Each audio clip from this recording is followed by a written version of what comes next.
Hello and welcome everyone, Jamie X66 here, and today we're going to be discussing Cat Quest 2 for PlayStation 4. So I was fortunate enough to get a code from the good folks at the Gentle Bros and P-Cube Games to check this out over the last week or so. So let's dive right into it. I'm a huge fan of the original Cat Quest. I'm a cat owner. I absolutely loved all the cat puns and everything like that. And if you did love the original, you're going to feel that same love here. It feels like the original game. A lot of similarities if you're looking at on screen right now. Visuals look pretty much identical, maybe a little crisper. The gameplay is very similar. You will even see and encounter enemies that you probably remember from the first game with sort of similar attack patterns, but everything has been expanded upon, so you will get a lot more cat puns as well as also dog puns now, and I think a lot of them are really brilliantly implemented to the point where it's very intelligent writing.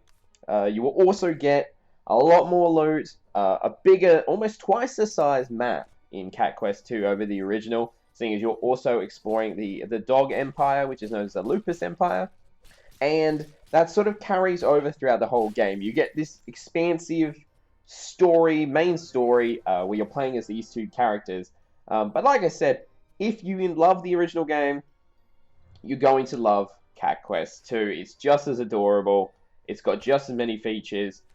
The main thing and the main issue with that is if you maybe didn't click with the original, or there was a few things that you wished had been expanded upon in terms of new fundamental features, you're maybe going to feel a little bit let down with 2. That's not to say you won't enjoy it, but there's one thing to just sort of keep in mind, that it almost feels like they could have done a little bit more to really change the formula a bit. But like I said, when you put out the first game, the formula was already pretty fun, and that insane enjoyable factor is still here. So let's tackle the story. It's full of heart. You play as these two characters, and that's probably the biggest fundamental change in Cat Quest 2, is that you now have two characters. So you can play locally with another player. There's no online sort of, I'm going to join your game feature.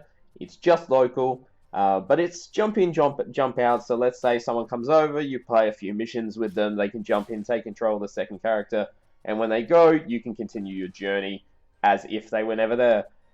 But if you don't have a second player, you have the AI controlling. So in this footage, my missus was actually controlling with me, but I played a majority of the game on solo, and for the most part, the AI companion is pretty serviceable. Near the later stages, occasionally they find themselves getting hit pretty easily, but was never the stage where I felt like they were a detriment to my experience. And let's say you're controlling the cat, you die, you then go and start controlling the dog companion, or vice versa. So it allows you to sort of make up for the fact that maybe the other partner hasn't pulled their weight. You get that second chance to revive your character and keep playing. And in terms of the second character, you can sort of control and customize each for their own purpose. So in my gameplay, I was playing as a feline character, and I was a sort of melee specialist. I'd roll in, deal a lot of damage, get out of there, while I had made my dog companion more of a long-range magic-based attacker. And it sort of balanced very well to help with some of the more difficult quests and boss dungeons later on in the game. Now, the story itself, as I said, these two characters, your two kings. You wake up from this long slumber. You notice that some evildoers have taken over both the cat and the dog empires, and essentially you're trying to remove the usurpers who have taken your throne and try and guide the two warring nations to peace. It's a serviceable storyline.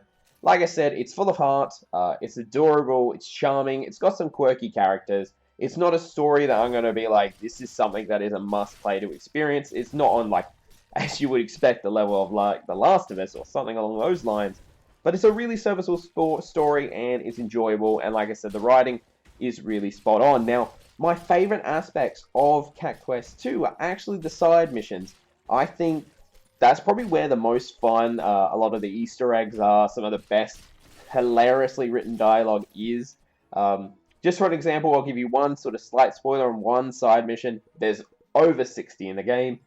One of them has you sort of going and helping out this dog. He's trying to create this portopia for everyone with this water. So he's giving out water free to all these other dogs. And it turns out that this water is actually sort of brainwashing dogs to come and join his little colony that he has. And over the space of like 3-4 missions, you sort of start to unwell the story and find out, you know, why is he doing this? Is he doing this on purpose? What's his sort of background as to why he wants to do this? And you start working with other characters, and it all culminates to sort of a cool ending in regards to that story. And a lot of side missions are like that. It's not just a one-and-done with this random character. You'll never see them again. You're mostly building up 4, 5, 6 quests, learning more about the characters within this certain story, and getting more deep into that narrative. And I really love that. There's, like I said, there's rarely a one-and-done. You've done this mission now, that's it, move on. You usually invest some time with each of the characters. And there's a lot of cool, interesting little side quests because of that, and you feel invested in them. So I really do implore you to go check out all the side quests if you're able to do it. Now, in terms of everything, there's more dungeons, more loot, there's more of everything. And if you're going out of your way to try and finish everything, like I did, I got the Platinum Trophy for this one, you're going to find yourself playing to your heart's content. There's a lot there. The only thing, like I said, it is quite similar in terms of the combat to the original game. So if you were looking at something a little bit more in depth, or maybe they've added a couple of more new features, they haven't really. The second player is your sort of biggest selling point as a difference. So if you wanted to play the first one, you always thought, I wish I could play this with a friend, this is going to tick those boxes for you. And you're going to have a good fun time with it. So the other thing with Cat Quest 2, it definitely doesn't want you to get bogged down with quests. Everything's labeled, everything, you know if you won't be able to do a mission, or you know this is going to be a struggle. Everything's labeled with like skulls, letting you know how difficult something's going to be, or the level requirement that you need. So Cat Quest is constantly telling you, you could possibly do this, but why don't you try and do this one first, level up a little bit more. So it directs you towards the fun. And in that regard, it helps because Cat Quest 2 is constantly rewarding you. Secret paths to loot, loot within missions, loot within dungeons, constantly leveling up. I think I was at level 116 come the end of the game, and you're constantly feeling rewarded to the fact that you're playing the game, which I really loved. And as you can see by the visuals, it's just a cute, adorable art style, and that same sort of cuteness is all over all the loot and the weapons in the game. So it makes you want to keep playing. It's just a delightful experience to really jump in. Like I said, I played this with the missus, and even she was loving it, and she's not a big gamer, so that sort of ticks the boxes in case of that one. Now, let's talk about some of the negative points. Now, oddly enough, because the map is so big, we got 2 kingdoms in this game, it's probably about double the size of the original game. The user interface is oddly lacking features. Trying to find stuff on the map is really much of a pain, just because you can't zoom in and out on the map. You can't mark things on the map, like I want to head over there, I'll put a marker down. You can't do that. And you sort of don't have any sort of statistics or progression meters letting you know if you're missing anything on the map. So I spent probably way too much time combing through the map screen trying to find hidden like dungeons or hidden chests and everything like that. And it was just oddly lacking. It's the same sort of thing with the loot system, inventory management, where you can't really sort your loot. So you're just sort of combing through everything to see if the stats are higher or lower. It's the same sort of thing with the fast travel system. You can find fast travel points, but they won't actually tell you exactly where you're coming out of. So you sort of find a fast travel point, which is already hard. You'll go into the fast travel, you randomly come out, you might be close to where you needed to be, you might not.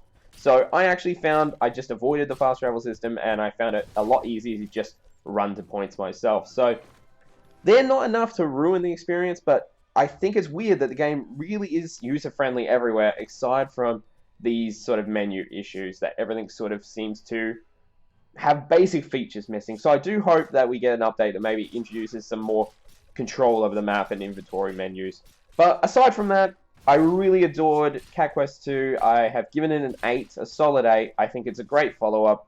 You can read the full written review below. But like I said, if you played the first game, you love the first game, you're going to have a great time here. And if you haven't, you can check out the sequel. So thank you very much for watching this, and remember, keep on gaming.